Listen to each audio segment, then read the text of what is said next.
What's up, Team Jesus subscribers?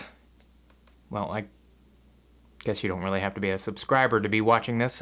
Viewers. There again, viewers, it's not as interactive as, so maybe followers? Team Jesus followers? Disciples. Disciples, it's already taken. What are we going to call you guys? People who watch this? Athletes for Christ? Team Jesus Athletes for Christ?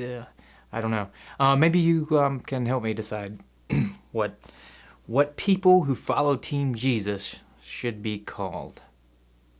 That's a good one. Maybe comment in the comment section below. If anyone's even watching this, who knows? I don't know. I'm hoping that someone is watching, that people are watching, that people are getting value from this.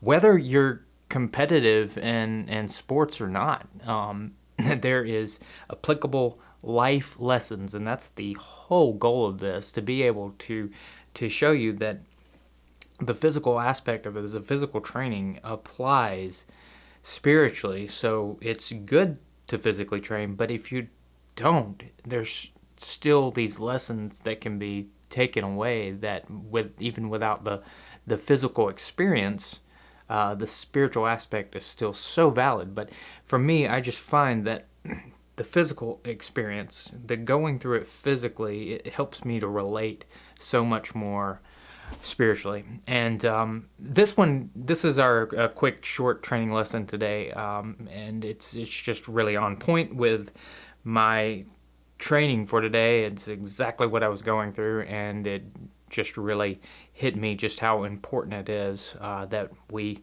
fuel correctly. Today's training session was a mini Murph, is what I like to call it. And if you're not familiar with what a Murph is, it's basically a mile run. And I think in most cases it's like 200 sit-ups, 200 push-ups, an unrealistic number of pull-ups, and squats. I think they're all 200. Maybe I'm wrong, but then another mile, so it would make sense that everything is in the twos. Except for I'm not sure about the pull-ups. Anyway, look it up. My version was a mini Murph, and essentially that is building to get my numbers better in all those areas. Except for the mile, I always do at least 3 miles whenever I'm running, because I know that's going to be the least amount of distance that I'm going to run in a sprint triathlon. So I always try to do 3. Plus, God seems to like the number 3. I really want to do some sort of research on numbers. I mean, God is really big into numbers. He uses them a lot in Scripture, and I think that I like to think that God is a God of numbers. And I think we see it in creation. We see it in the universe. There's just so many things. 3.14, pi, the Fibonacci sequence, all kinds of, the numbers are huge to him. Sequence. He's a God of order. But that's not what we're here to discuss. And maybe there will be a training session on that and how we can apply numbers. Particularly the power of 12 will be a upcoming session. But right now, what I want to focus on is, again, fueling properly. Fueling properly. So today, I did not fuel properly. Before I went out and trained, I ate beans. Yeah, beans. So beans are a good source of protein and carbohydrates. They're healthy carbohydrates, but they are not exactly easy to break down and digest. They're a great source of protein, and here's the thing, like, I knew that going into it. I knew that beans may not be the best option, but I did it anyway. Gosh, isn't that so like what we do in life? We know that something may not necessarily be healthy for us, good for us, or maybe a destructive sort of habit, and what do? We do it anyway, because we don't think things through properly. And even though I sort of knew that this may not be the best thing to have right now, I did it, and so I didn't fuel properly, and I didn't perform well. And man, can that be applied spiritually. If we don't fuel properly, we don't give ourselves a chance to perform well. We have to fuel. We have to fuel properly in the Spirit. We have to be in the Scripture, in His Word, in His Bible, daily, fueling our mind, our heart, and our soul properly so that we can run well, so that we can perform well. And don't get me wrong, it's not a workspace thing. It's so think of it more as so that we can be well. We have to be in there and get a proper diet of what he wants us to see and learn. And we need to feed the spirit. You got to feed the spirit. And we spend so much time feeding on things of the flesh, things that they may not, even while they may not necessarily be destructive, they're certainly not productive, and they're certainly not helpful, and they may be influencing us in the wrong way. We take in a lot of garbage throughout the day if we're not very careful and intentional about what we're taking in, and very selective on what we're taking in. That's why I'm very big also on essentialism and really only taking in what you know is going to lead to you having a more productive, fulfilling, and abundant life.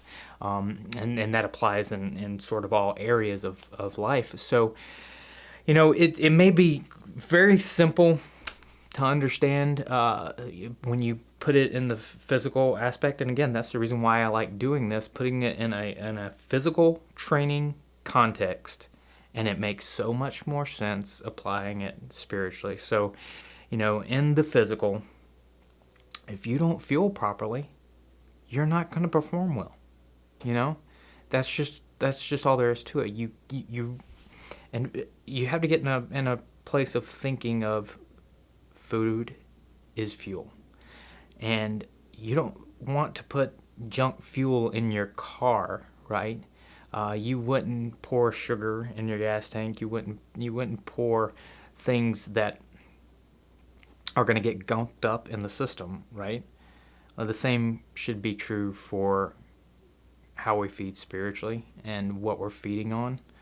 And I think a lot of times we let in things that aren't healthy for us in so many ways. And I mean, it's easy to see when you're seeing through those spiritual eyes, when you're seeing through God's eyes and seeing things like he would have them. You see them, and you see so much garbage when you're seeing through the right lens. You see, wow, I can see where I have let stuff influence me, influence my life, influence the way that I think, and I have become conformed to this world, and now this is my thought patterns and my thought process, and no wonder I'm so negative and thinking in terms of the world and not thinking in the way that God would have us think, which is in the spirit, which is supernatural, which gets us to a place of understanding that God is the God of the universe. He created it, so he can be the God of the impossible. It's so easy to think wrong if we fuel wrong. So again, when you apply it physically, you fuel wrong, you don't perform well, and you're not able to be that example. You're not able to give your best, to give your all, and it tends to put your performance.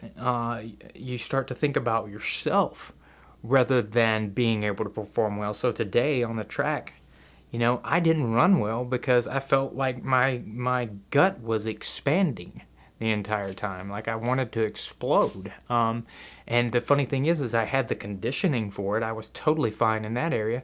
It's just my digestive system wasn't having it, And so I can't help but imagine, had I not, fueled improperly, I would have run a great race or would have had a great training session and maybe have made personal records and strove harder. I wasn't able to, again, push myself to where I really wanted to be, to where I was really growing and excelling and getting better, because I was holding myself back because I didn't feel well. The same, again, like I said, is true.